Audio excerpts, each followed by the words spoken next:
الحمد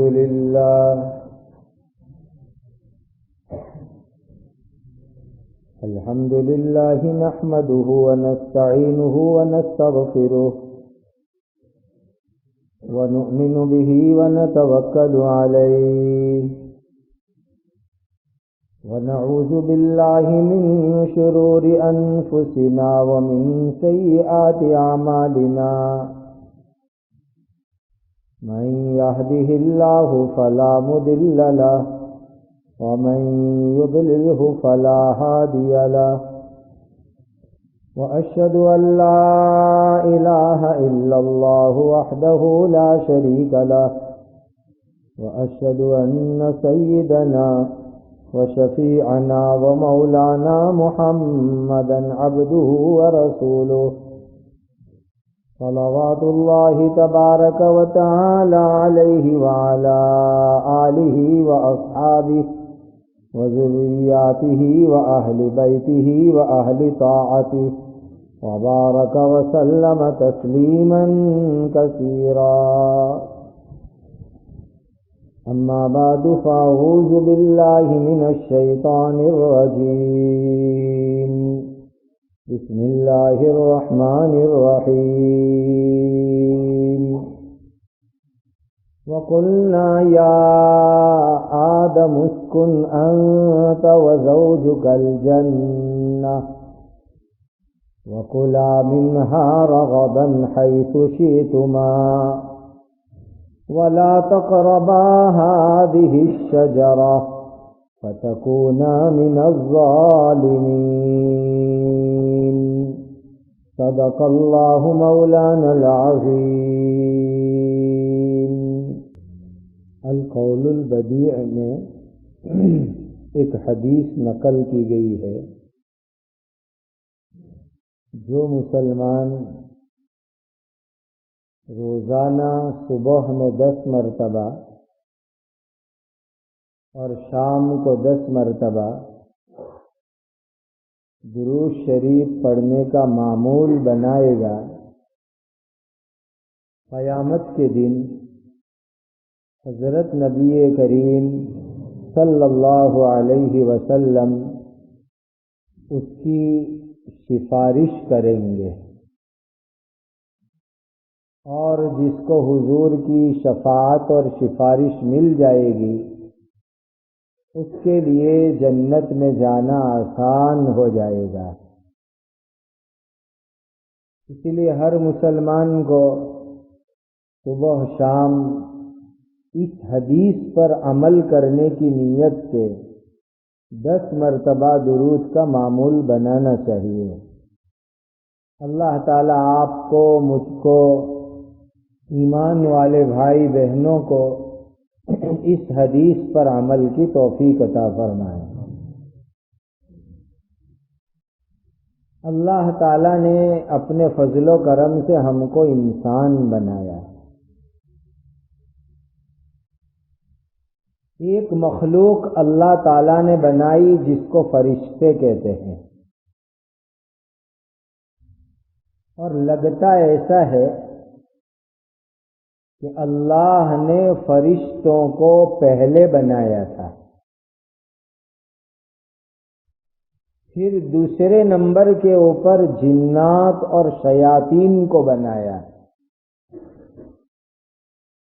اور تیسرے نمبر کے اوپر اللہ تعالیٰ نے انسان کو بنایا. فرشتوں کو اللہ تعالیٰ نے ایسا بنایا کہ ان سے گناہ ہو ہی نہیں سکتا. وہ کرنا چاہے تو بھی نہیں ہو سکتا.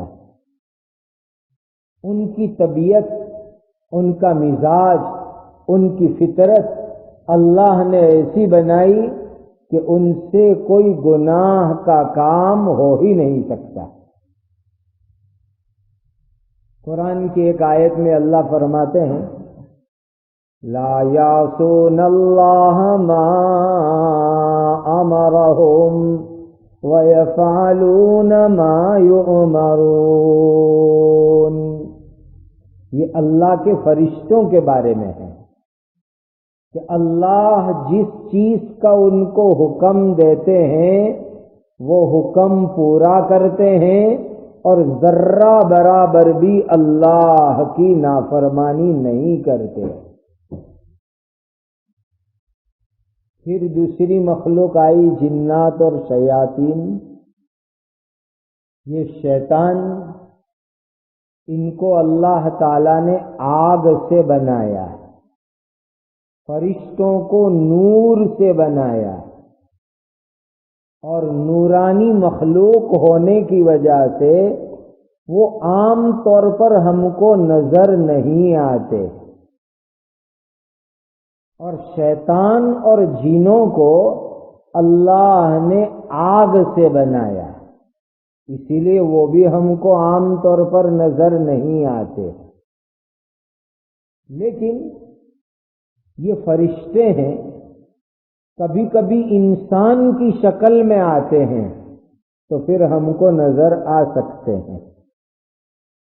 جیسے خود حضرت نبی کریم صلی اللہ علیہ وسلم کے پاس فرشتوں کے سردار حضرت جبرائیل امین عام طور پر انسان کی شکل میں آیا کرتے تھے۔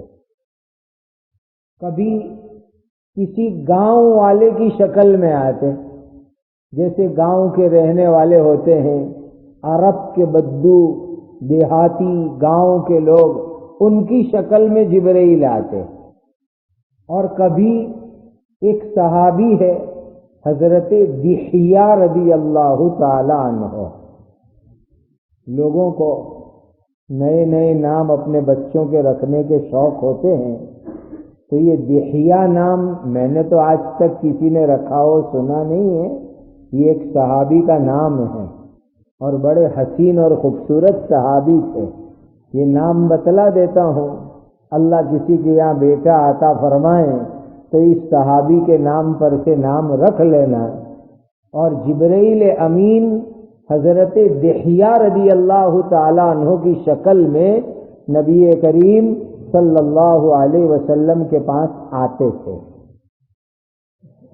تو یہ اللہ کی قدرت ہے کہ فرشتے نوری ہونے کی وجہ سے ہم کو نظر نہیں آتے، لیکن جب انسان کی شکل میں ہوتے ہیں تو نظر آتے ہیں۔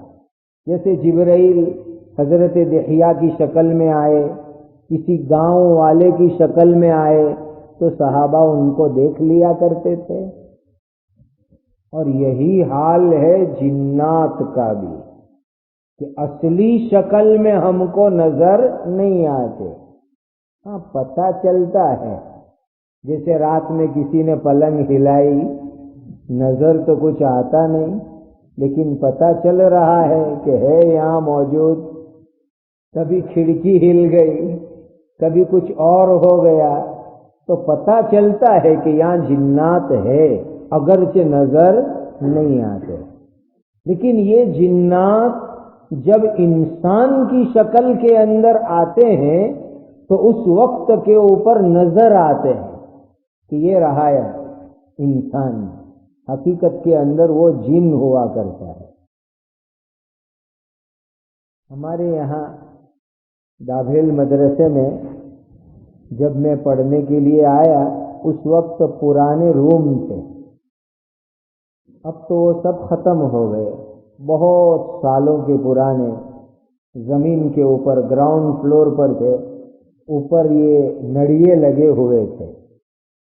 رات کو ایک روم میں اس وقت ڈبل پلنگ تھے، روم میں 6-7 لڑکے رہ رہے، تو رات کو جو اخیر میں سو گئے اس کی باری ہوتی لائٹ بند کرنے کی۔ تو ہمارے لائبریری کے انچارج اس وقت حیات ہیں، اب تو بیمار رہتے ہیں، حضرت مولانا موسیٰ صاحب برکت رضی مجدد اللہ العالی، انہوں نے یہ قصہ مجھے سنایا تھا کہ روزانہ رات کو کسی نے کسی لڑکے کی باری ہوتی لائٹ بند کرنے کی۔ کا ایک دن ایک لڑکے کی باری تھی، اب مدرسے کے اسٹوڈنٹ صبح میں فجر سے 1 گھنٹہ پہلے ان کو اٹھا دیا جاتا ہے، تھکے ہارے ہوتے ہیں، رات کو اٹھ کر کے سوئچ بند کرنے کی بھی سستی آتی ہے، تو کہا جس کی باری ہوئے اس کو بہت بھاری لگے پلنگ پر سے اترنے کا، اتر کے سوئچ بند کرنے کی. کا ایک دن جس لڑکے کی باری تھی اس نے وہیں اپنی پلنگ پر سوتے سوتے ہاتھ لمبا کر کے سوئچ بند کر دی. تب سب کو پتا چلا کہ یہ تو کوئی جنات کا بیٹا ہے، اور سب لڑکے روم میں سے نکل کر کے بھاگے، اور اس کے بعد پھر وہ لڑکا کبھی نظر نہیں آیا، اس کا راز کھل گیا. تو جب انسان کی شکل کے اندر آتے ہیں اس وقت کے اوپر پتہ چلتا ہے، ورنہ پتہ چلتا نہیں ہے. تو بہت پہلے اللہ نے فرشتے بنائے، فرشتوں کے بعد اللہ نے جن بنائے، اور اخیر کے اندر انسانوں کا نمبر آیا. اسی لیے بعض مرتبہ بعض لوگ یوں کہتے ہیں کہ ہمارے گھر میں جن گھس گیا ہے اس کو نکلوانا ہے. تو میں لطافت میں لوگوں کو یوں کہتا ہوں کہ جن ہمارے گھر میں نہیں گھسا، ہم جنوں کے گھر میں گھس گئے ہیں. اسی لیے کہ اللہ نے ہم سے پہلے جنات کو پیدا کیا تھا، تو زمین کے اوپر وہ پہلے آباد ہوئے تھے، ہم تو بعد میں آئے، ہم آ کر ان کے مکان میں گھس گئے. اسی لیے وہ اگر علاج کرواوے ہم کو نکلوانے کا تو کوئی معقول بات ہے. بہرحال انسان کی تخلیق اخیر کے اندر ہوئی، اور سب سے پہلے انسان جن کو اللہ تعالیٰ نے بنایا وہ تھے حضرت آدم علی نبینا وعلیہ الصلاۃ والسلام. آدم علیہ السلام کو اللہ تعالیٰ نے آسمانوں پر بنایا تھا، زمین پر نہیں بنایا. عجیب بات کہ آدم علیہ السلام کو بنانے کے اندر جتنی چیزیں استعمال ہوئی، رو مٹیریل، وہ سب زمین کا تھا، لیکن اللہ نے بنایا ان کو ساتوں آسمان کے اوپر. روایتوں میں آتا ہے، تفسیری روایتوں میں، کہ جب حضرت آدم علیہ السلام کو پیدا کرنے کا اللہ نے ارادہ فرمایا تو جبرائیل کو زمین پر بھیجا کہ جاؤ جبرائیل، پوری دنیا کے اندر جتنے کلر کی میں نے مٹی بنائی ہے وہ سب مٹی لے کر کے آؤ یہاں میرے دربار کے اندر. حضرت جبرائیل آئے اور دنیا میں دیکھا، کہیں کالی مٹی ہے تو تھوڑی کالی مٹی لے لی، کہیں پیلی مٹی ہے تو پیلی مٹی لے لی، کہیں سفید مٹی ہے تو وہ لے لی، کہیں لال مٹی ہے تو وہ لے لی. جتنے کلر کی مٹی جبرائیل کو ملی وہ سب مٹی جمع کر کے حضرت جبرائیل اللہ کے دربار میں لے گئے.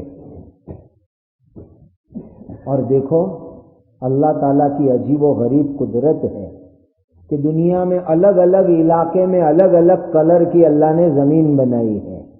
آپ نے بھی دیکھا ہوگا کہیں لال کلر کی زمین ہوتی ہے، کہیں کالی ہوتی ہے، کہیں پیلی ہوتی ہے، کہیں سفید بھی ہوتی ہے، الگ الگ کلر کی زمین ہے.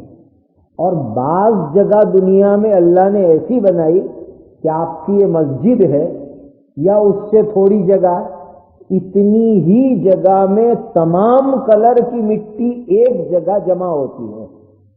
ایسی بھی اللہ نے دنیا میں کچھ زمینیں بنائی ہے. میں دینی نسبت پر رینیون گیا تھا تو بیچ میں مورشیس کا بھی 3 دن کا پروگرام تھا. تو مورشیس کے ساتھی لوگ مجھے ایک جگہ دکھانے کے لیے لے گئے کہ دیکھو اللہ کی عجیب و غریب قدرت. ایک زمین کا ایریا ہے، وہاں تھوڑی زمین سفید، تھوڑی کالی، تھوڑی لال، تھوڑی پیلی، 7 کلر کی زمین ایک ہی جگہ کے اوپر. عجیب اللہ تعالیٰ کی قدرت. اور وہاں پر کی رنگ ملتی ہے کہ جس کے اندر چھوٹی سی بوتل ہوتی ہے اور تمام کلر کی مٹی جمع کر کے وہ کی رنگ بنا کر کے دیتے ہیں. اللہ کی قدرت کا نمونہ ہونے کی وجہ سے میں بھی لے آیا کہ بھائی دیکھو یہ اللہ کی قدرت کا نمونہ عجیب عجیب دنیا میں ہے، ہم لوگوں کو دکھائیں گے.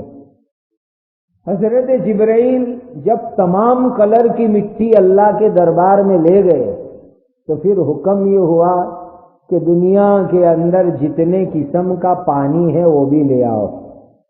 حضرت جبرائیل آئے دنیا میں تو دنیا میں دیکھا کہ کہ کہیں پر میٹھا پانی ہے وہ بھی لیا، کہیں کڑوا پانی ہے وہ بھی لیا، کہیں کھارا پانی ہے وہ بھی لیا، تمام پانی بھی جبرائیل اللہ کے دربار میں لے گئے۔ جب تمام مٹی اور پانی جمع ہو گئے، اللہ تعالیٰ نے جبرائیل امین کو حکم دیا اپنی قدرت سے کہ یہ مٹی اور پانی کو آپس میں ملاؤ، مکس کرو۔ اور آپ میں سے بہت کم لوگوں نے وہ زمانہ دیکھا ہوگا، پہلے اپنے یہاں گھروں کے اندر ٹائلز پتھر کچھ نہیں ہوتا تھا، گھروں کو لیپنے کی سسٹم تھی مٹی کے ذریعے سے۔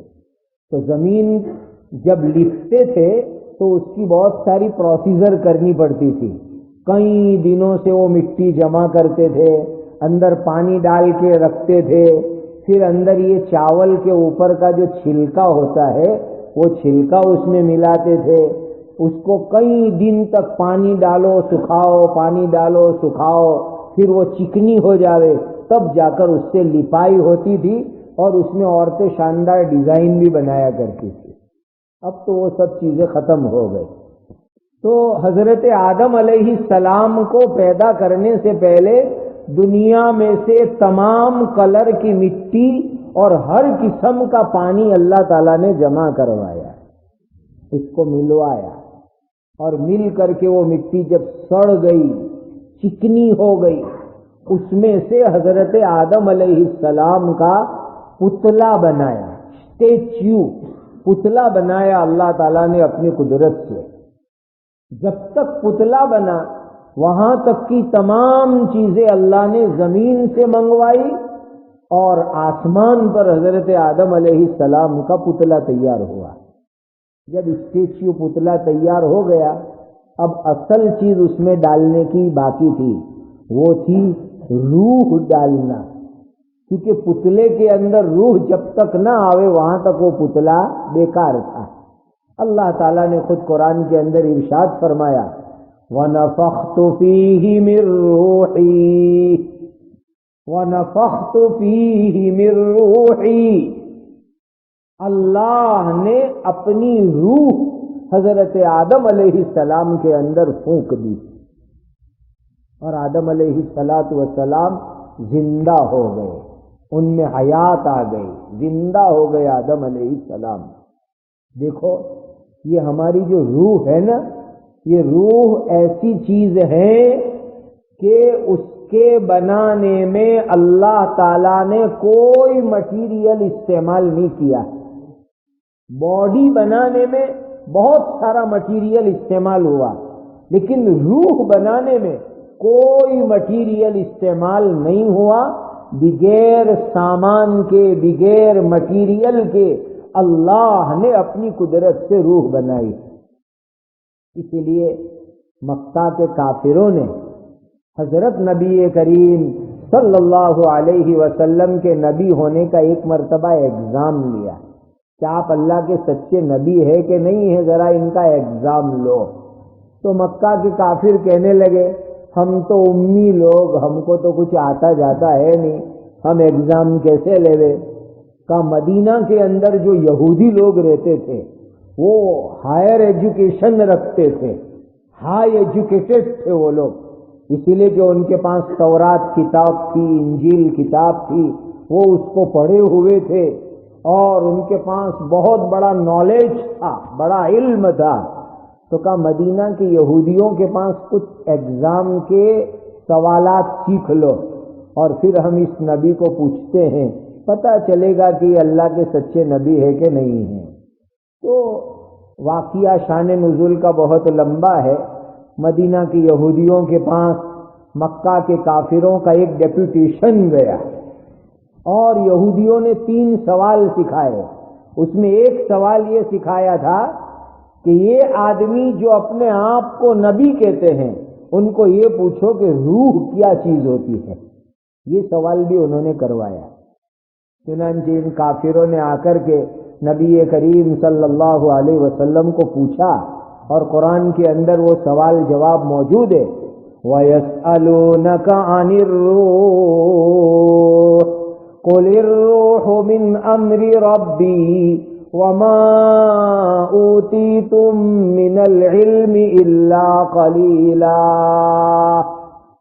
یہ مکہ کے کافر آپ سے روح کے بارے میں سوال کرتے تو ان کو کہو کہ روح تو میرے رب کے حکم سے بنتی ہے، اللہ کے حکم سے بنتی ہے، اس کے بنانے میں کوئی چیز استعمال نہیں ہوتی، ڈائریکٹ اللہ کے آرڈر سے روح بنتی ہے.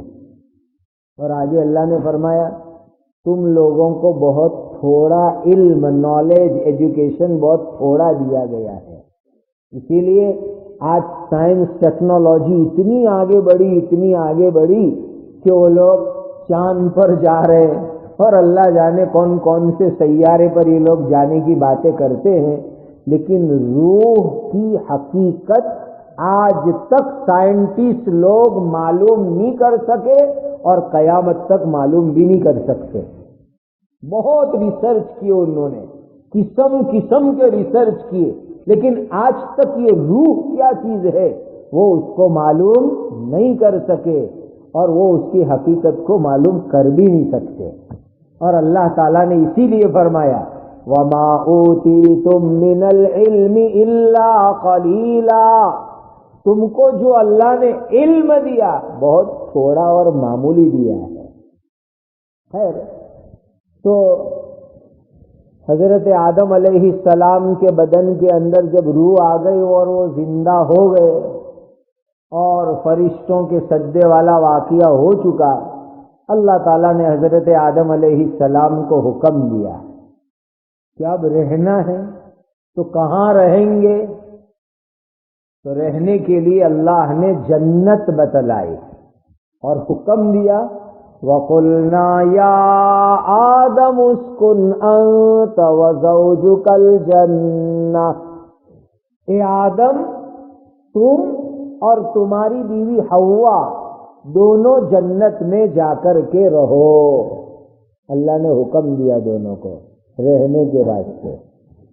پھر آگے ارشاد فرمایا فَكُلَا مِنْهَا رَغَدًا حَيْثُ شِئْتُمَا، یہ جنت میں آزادی ہے، جو کھانا ہو وہ کھاؤ، جہاں سے کھانا ہو کھاؤ، جتنا چاہے وہ کھاؤ. اللہ نے آزادی دے دی جنت میں حضرت آدم اور حضرت حوا کو.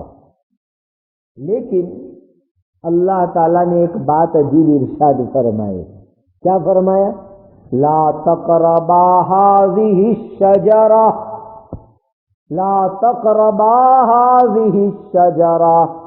اللہ نے ایک درخت بتلایا، ایک ٹری بتلایا اور یوں فرمایا اس کے قریب بھی مت جانا، اس کے پاس بھی مت جانا.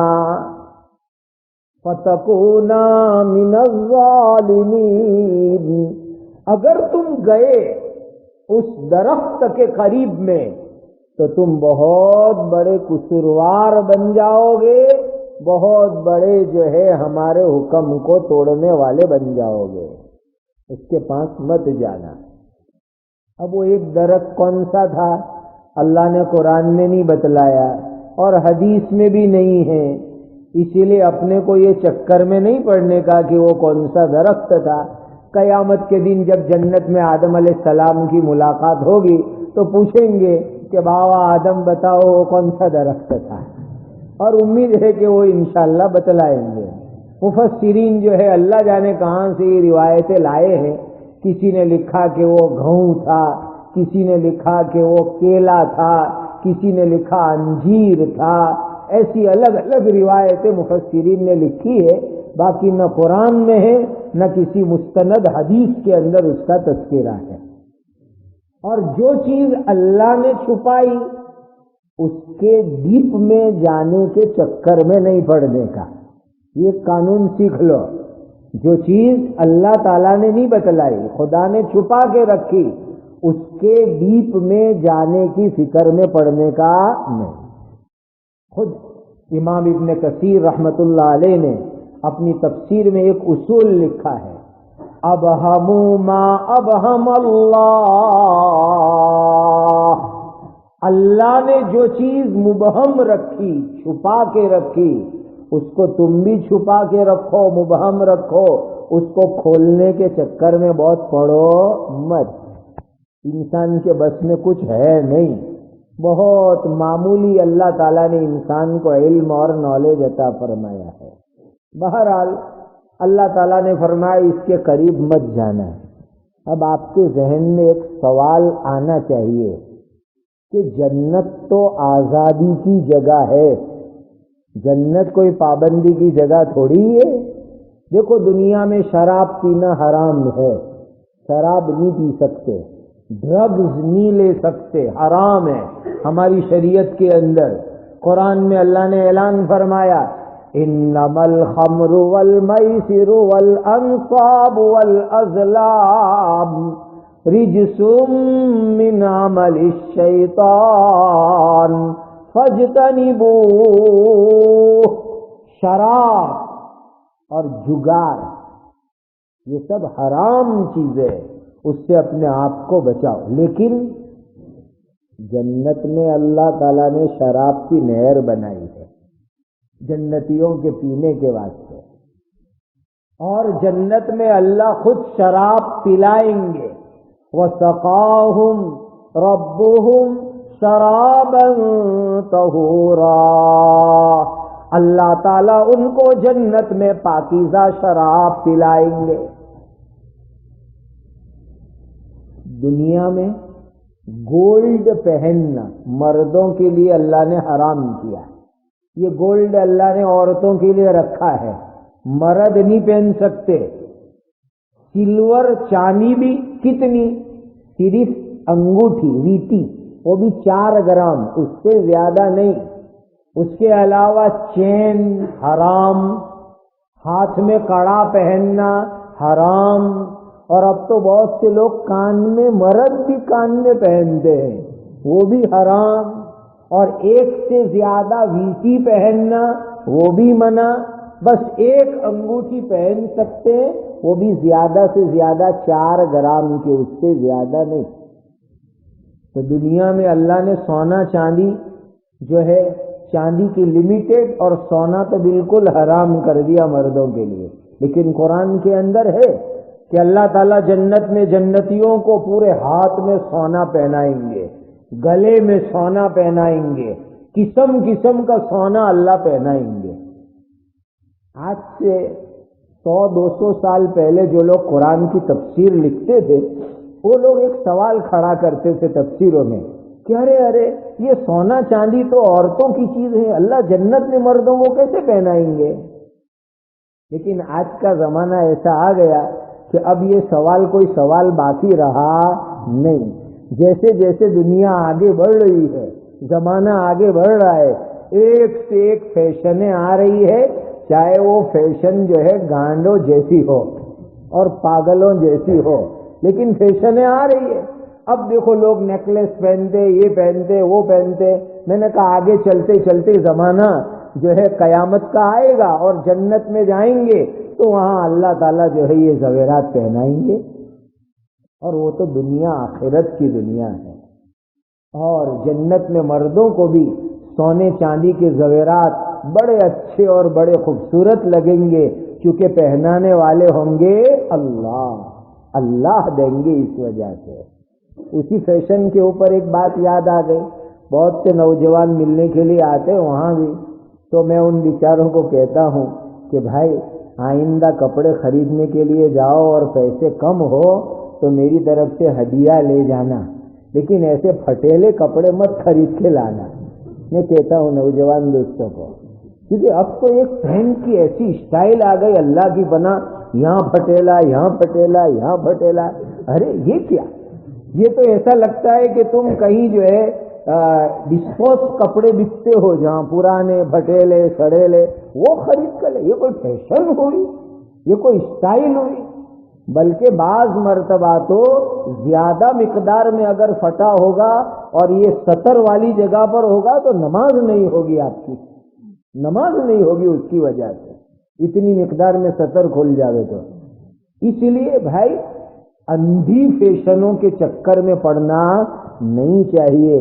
ایک مومن کو اپنے کپڑوں میں، لباس میں، ہر چیز میں اللہ کے نبی کی سنت کی اتباع کرنی چاہیے۔ تو حضرت آدم علیہ السلام کو سوال یہ کہ بھئی جنت تو آزادی کی جگہ ہے، وہاں تو شراب بھی حلال، سونا بھی حلال، چاندی بھی حلال۔ دنیا کے اندر مسلمان مرد کے لیے 4 سے زیادہ نکاح کرنے کی اجازت نہیں ہے۔ خود اللہ نے قرآن میں فرما دیا 4 سے زیادہ نکاح ممنوع، دنیا میں نہیں کر سکتے۔ مثنا وثلاث ورباع فانکحوا ما طاب لکم من النساء مثنا وثلاث ورباع۔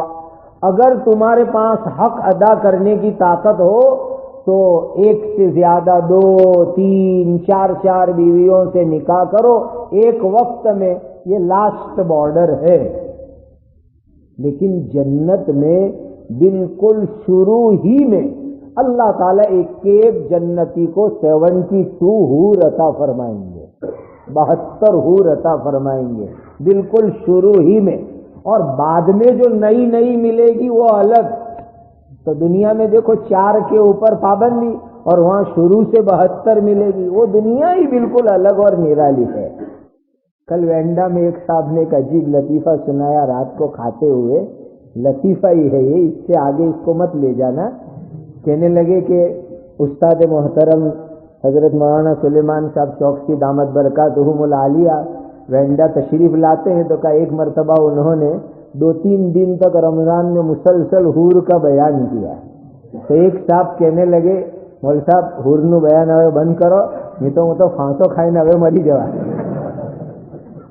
کہ حور لیوا کیوی تے لیوی، تو کہ مرے تو ملے حور، ہم تو ملے نا، پھر لے کے ہوئے تو پھانسو کھائی نو مری جوا۔ تو بہرحال اس طرح سوسائڈ کرنا، پھانسا کھا کر کے مر جانا ہماری شریعت میں حرام ہے، گناہ کی چیز ہے۔ تو میں تو آپ کو ایک بات سمجھا رہا ہوں، ایک سوال سمجھانا ہے کہ بہت سی چیزیں دنیا کے اندر منع ہے، لیکن آخرت کے اندر اللہ تعالیٰ نے اس کی اجازت دی ہے، جیسے کہ شراب ہے، سونا ہے، چاندی ہے، 4 سے زیادہ بیویاں ہیں، یہ سب چیزیں وہاں اس کی اجازت۔ پھر اللہ تعالیٰ نے آدم علیہ السلام کے لیے ایک درخت کی پابندی کیوں لگائی؟ یہ ایک سوال سوچنے کا کہ جب سب چیزوں کی جنت میں آزادی ہے تو اللہ تعالیٰ نے ایک درخت کی پابندی کیوں لگائی کہ لا تقربا هذه الشجرة فتكونا من الظالمین، اے آدم اور حوا اس درخت کے قریب بھی مت جانا ورنہ تم لوگ قصوروار بن جاؤ گے۔ اس کا جواب سمجھو دھیان سے۔ بات دراصل یہ تھی کہ حضرت آدم اور حوا کا ابھی دنیا میں آنا باقی تھا، دنیا میں آنے سے پہلے یہ جنت کی بات ہو رہی ہے۔ اب اس دنیا کی زندگی کے بعد جب اللہ تعالی ہم سب کو اپنے فضل و کرم سے جنت عطا فرمائیں گے انشاءاللہ العزیز، تو اس وقت وہ ایک درخت کی پابندی بھی باقی نہیں رہے گی، وہ پابندی ختم ہو جائے گی۔ وہ جو ایک پابندی تھی وہ دنیا میں آنے سے پہلے والے ٹائم کی پابندی تھی، اور یہ پابندی اللہ نے اس لیے لگائی تھی کہ ابھی انسان کو دنیا میں آنا باقی تھا۔ اگر سب چیزوں کی اللہ آزادی دے دیتے تو انسان کے مزاج میں آزادی آ جاتی اور وہ فری لائف والا ہو جاتا۔ اس لیے اللہ تعالیٰ نے اس کے مزاج کو پابند بنانے کے لیے ایک درخت کی پابندی لگائی کہ بھائی دنیا میں جانے کے بعد بہت ساری چیزوں کی اجازت ہوگی، کچھ چیزوں کی پابندی ہوگی، کچھ حلال ہوگا، کچھ حرام ہوگا، کچھ جائز ہوگا، کچھ ناجائز ہوگا۔ اس کا مزاج بنانے کے واسطے وہاں آدم علیہ السلام کے لیے ایک چیز کی پابندی لگائی ہے۔ لیکن آ گیا وہ اپنا پرانا دشمن، کون؟ مسٹر شیطان۔ ابھی وہ جیل کے اندر ہے، ابھی وہ جیل کے اندر ہے، اور جیسے عید کا چاند نکلے گا وہ چھوٹے گا. اور دیکھو ہم لوگوں نے جتنے جیل سے چھوٹنے والوں کو دیکھا، ہمارا تو ان لوگوں کے بارے میں ایکسپیرئنس یہ ہے کہ جیل میں جا کر کے کوئی زندگی کسی کی سدھرتی نہیں ہے، اور زیادہ وہ ہمت والا ہو کر کے آتا ہے، جری ہو کے، بہادر ہو کر کے آتا ہے. جیل میں جا کے کوئی گھبراتا نہیں، بلکہ وہ قانون اور قاعدے کے پنڈت بن کے نکلتے ہیں وہاں سے. تو شیطان جب عید کا چاند دیکھ کے نکلتا ہے، یہاں کی حالت تو مجھے معلوم نہیں، کبھی یہاں میں نے عید نہیں کی، لیکن جہاں جہاں میں عید کرتا ہوں وہاں یہ دیکھتا ہوں کہ لگتا ایسا ہے کہ جب شیطان چاند ہوتے ہی نکل کر کے آتا ہے تو مزید ہمت کے ساتھ آتا ہے، اور ایسی ہمت کے ساتھ آتا ہے کہ پورے رمضان بھر کی نیکی عید کے ایک دن میں وہ دھلوانے کی کوشش کرتا ہے، ختم کرنے کی کوشش کرتا ہے، کہ ایسے ایسے گناہ کرواتا ہے، ایسی ایسی برائیاں کرواتا ہے عید ہی کے دن کے اندر کہ لگتا ایسا ہے کہ پورے رمضان کی نورانیت اور برکت کو وہ ختم کر ڈالے. اللہ اس سے ہماری حفاظت فرمائے. تو شیطان آیا اور آ کر کے اس نے وسوسہ ڈالا. فوسوس الیہ الشیطان، حضرت آدم کے دل میں شیطان نے وسوسہ ڈالا اور کیا کہا؟ یا آدم هل ادلک علی شجرۃ الخلد وملک لا یبلی. اے آدم، میں تم کو ایک درخت بتلاتا ہوں، تم اس کو کھاؤ. ابھی تمہارا جنت کے اندر PR ہوا نہیں ہے، پرماننٹ ریسیڈنٹ ابھی تک ہوا نہیں ہے. ابھی تو تم جو ہے کام چلاؤ، ورک پرمٹ پر ہو، یا یہ کہ تم کو ابھی تو کام چلاؤ رہنے کی ویزا تم کو ملی ہے.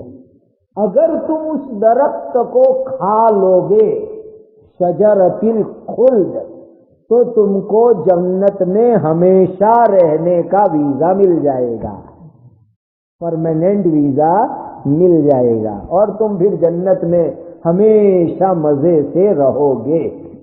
یہ شیطان نے سمجھایا حضرت آدم اور حضرت حوا کو. فوسوس الیہ الشیطان قال یا آدم هل ادلک علی شجرۃ الخلد وملک لا یبلی. ایسی پٹی پڑھائی شیطان نے، وسوسے ڈالے. اور دیکھو شیطان وسوسے ڈال کر کے انسان کو غلط کام کی طرف لے جاتا ہے. اس کے وسوسے کے سامنے تھوڑی ہمت رکھنے کی اور تھوڑی ہمت سے کام لینے کا. گزشتہ کل وینڈا میں عشاء کے بعد کا بیان ہے، وہ آپ واٹس ایپ پر منگوا کے سن لینا. پورے وسوسے کے اوپر بیان کیا ہے، وسوسے سے بچنے کے علاج بتلائے ہیں. ابھی اس کو بتاؤں گا کہ جو مضمون ہے وہ باقی رہ جائے گا. تو حضرت آدم علیہ السلام کے دل میں اس نے وسوسہ ڈالا اور تیار کر لیا کہ کھاؤ. لہذا وہ دونوں کے دونوں درخت کے قریب گئے. فَأَكَلَا حضرت آدم اور حوا نے اس درخت میں سے کھا لیا. جیسے ہی کھا لیا، سب سے پہلا ریئیکشن یہ ہوا کہ ان کے بدن کے اوپر جو جنت کے کپڑے تھے وہ جنتی کپڑے اتر گئے. سب سے پہلا ریئیکشن یہ ہوا. فَبَدَتْ لَهُمَا سَوْآتُهُمَا فَبَدَتْ لَهُمَا سَوْآتُهُمَا وَطَفِقَا يَخْصِفَانِ عَلَيْهِمَا مِنْ وَرَقِ الْجَنَّةِ.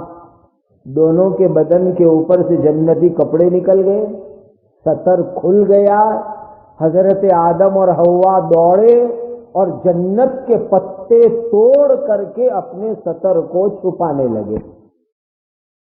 یہاں 2 پوائنٹ کی بات سمجھ لینا. جب انسان کے پیٹ کے اندر حرام کا کھانا جاتا ہے تو اس کا پہلا اثر یہ ہوتا ہے کہ انسان کی زندگی میں بے حیائی آتی ہے، بے شرمی آتی ہے۔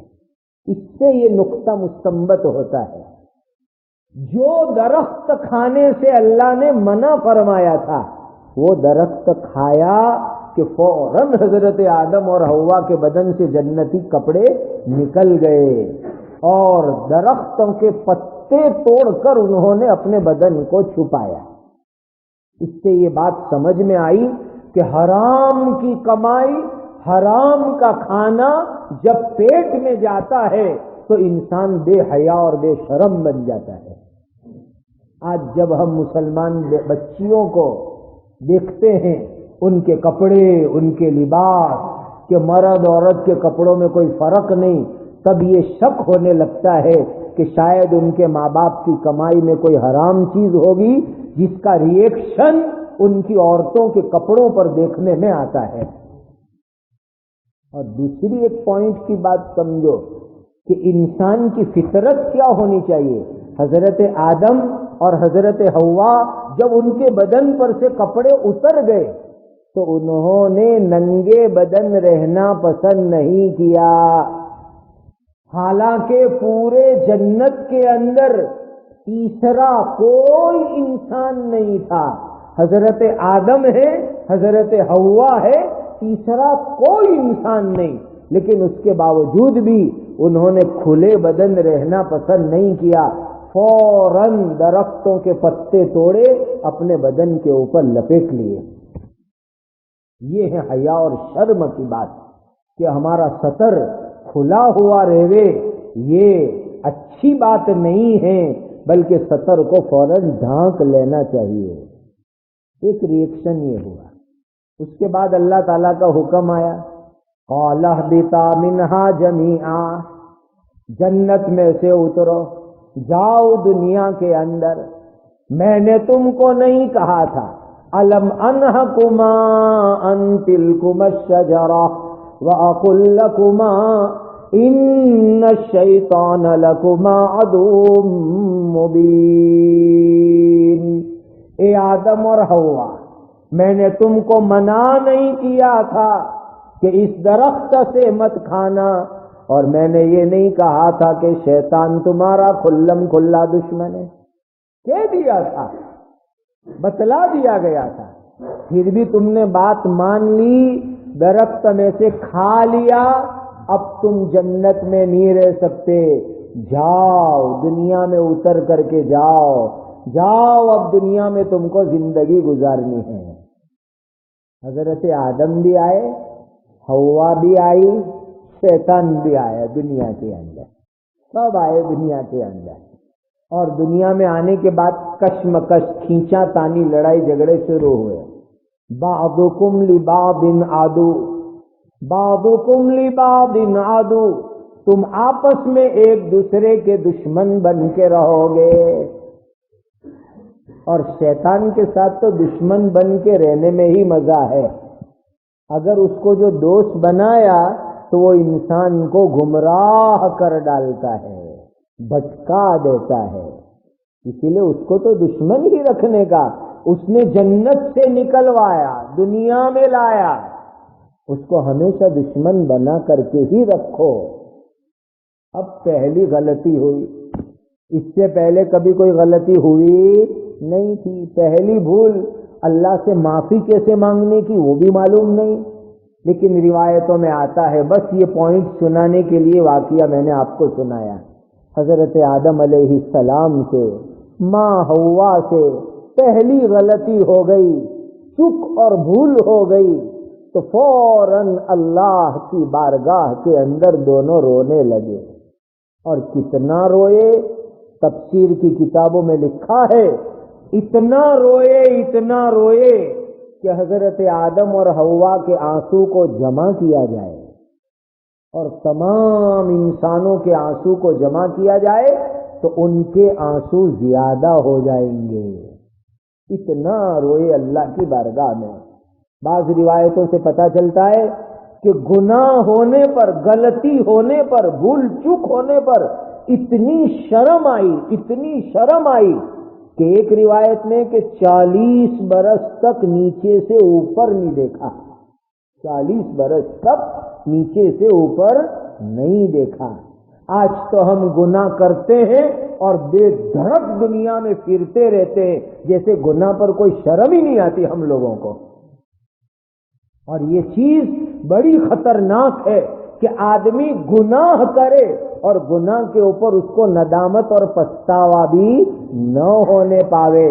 اس کو کہا جاتا ہے کہ دل کالا پڑ چکا ہے۔ اللہ اسی کو قرآن میں فرماتے ہیں کلا بل ران علی قلوبہم، ان کے دلوں پر کاٹ لگ چکا ہے، ان کے دلوں پر زنگ لگ چکا ہے، اس لیے گناہ پر ان کو کوئی ندامت اور شرم بھی نہیں آتی۔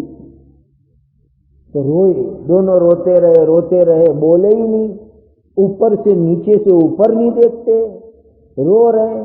پھر بہت دنوں کے بعد آنسو کو کنٹرول کر کے اللہ کی بارگاہ میں ایک درخواست کی، اے اللہ ہم سے غلطی ہو گئی، بھول ہو گئی، ہم کو تو معافی مانگنا بھی نہیں آتا، اے اللہ آپ اپنے فضل و کرم سے معافی مانگنے کا طریقہ سکھلا دیجیے، کیسے معافی مانگنی، اے اللہ آپ ہم کو سکھلا دیجیے، ہم سے غلطی ہو گئی۔